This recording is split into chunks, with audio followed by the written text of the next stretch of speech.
पुण्यासह राज्यभर पाऊस सुरू आहे. काही ठिकाणी मुसळधार तर काही ठिकाणी ढगफुटी झालेला आहे. एकूणच हा पाऊस पुढे किती काळ चालणार आहे किंवा आत्ताची काय परिस्थिती आहे हे जाणून घेणार आहोत. माझ्यासोबत आयएमडीचे SD सानप सर आहेत. सर, आत्ताची काय परिस्थिती आहे नेमकी पावसाची? पुण्यात सह गेले महाराष्ट्रामध्ये खरं तर मुंबई गेले 24 तासात चांगला पाऊस पडलेला दिसतो. येस, महाराष्ट्रातील बहुतांश ठिकाणी गेल्या 24 ते 48 तासांमध्ये मुसळधार ते अतिमुसळधार पावसाची नोंद विविध ठिकाणी आपल्याला झालेली दिसून येते. आणि त्याचं मुख्य कारण म्हणजे बंगालच्या उपसागरामध्ये एक कमी दाबाचं क्षेत्र तयार झालं होतं आणि ते पश्चिमेकडे सरकल्यामुळे आणि विदर्भावर ते विरलं गेलेलं आहे. परंतु हवेतील चक्रीय स्थिती अजूनसुद्धा कायम आहे आणि यामुळे मान्सूनची वारे आता isakal.com आहे देशातील नंबर 1 ची मराठी न्यूज वेबसाईट. प्रत्येक अपडेटसाठी isakal.com ला नक्की भेट द्या. सक्रिय झालेले आहेत आणि या सगळ्या कारणांमुळे महाराष्ट्रातील बहुतांश ठिकाणी स्पेशली पश्चिम महाराष्ट्र असेल, किनारपट्टीचा प्रदेश असेल किंवा मराठवाडा असेल, ह्या ठिकाणी जास्त पाऊस आपल्याला गेल्या 24 ते 48 तासांमध्ये दिसून आलेला आहे.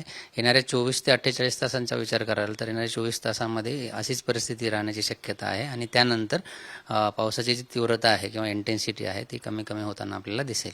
सर, एकूणच काही ठिकाणी ढगफुटी झालेली आपल्याला पाहायला मिळते. म्हणजे मराठवाड्याचा काही भाग असेल किंवा पुण्यापासून काही अंतरावर जो पाऊस झालाय त्याला काय कारण असतं?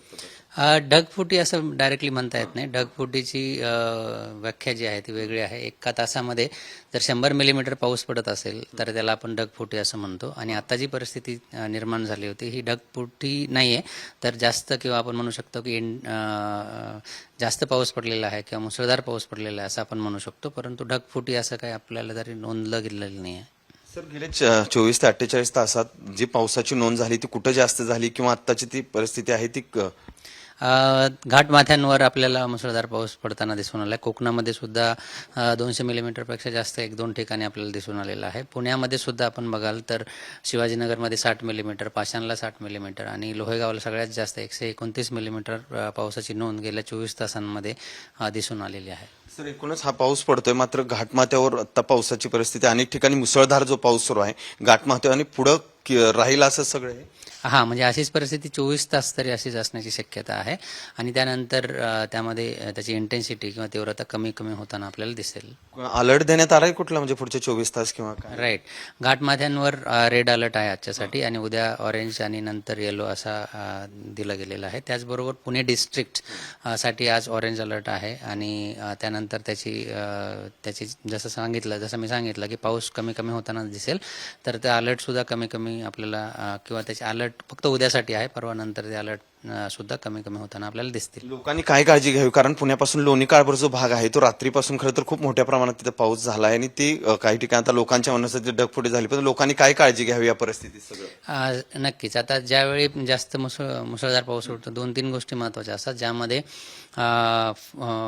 पूर परिस्थिती निर्माण होणं असेल, त्याचबरोबर ट्रॅव्हलिंग करत असताना व्हिजिबिलिटी कमी होते, त्याचबरोबर ट्रॅफिकचे पण इश्यूज असू शकतात. इन ॲडिशन टू दॅट ज्यावेळी लोक किंवा स्पेशली पर्यटक ज्यावेळी घाटमाथ्यांवर जातात तर तिकडे जाणं टाळलं पाहिजे, कारण तिथे ज्यावेळी जोरदार किंवा मुसळधार पाऊस पडत असतो त्याचबरोबर दरड कोसळणं असेल किंवा मग पूरजन्य परिस्थिती होणं असेल, या सगळ्या गोष्टी असतात, तर ह्याकडे लक्ष देणं गरजेचं आहे. सर, हे सगळ्या नकाशाच्या माध्यमातून थोडं आमच्या साम टीव्हीच्या प्रेक्षकांना काय सुरू आहे हे सगळं सांगा. नक्कीच. आता आपण इथं बघू शकता की इथे हा महाराष्ट्राचा जो स्पेशली मुंबई इथे आहे आणि मध्य महाराष्ट्र, मराठवाडा, किनारपट्टीचा जो प्रदेश आहे तिथे आपण बघू शकतो की हे जे व्हाईट पॅचेस आहे याचा अर्थ तिथं खूप जास्त क्लाउड्स आहेत किंवा ढग आहेत आणि ह्या ढगांमुळेच आपल्याला जास्त पाऊस गेल्या 24 तासांमध्ये पडलेला दिसून येतोय आणि येणारे 24 ताससुद्धा अशाच प्रकारचा पाऊस पश्चिम महाराष्ट्र, त्याचबरोबर कोकण किनारपट्टी आणि मराठवाड्याच्या काही भागांमध्ये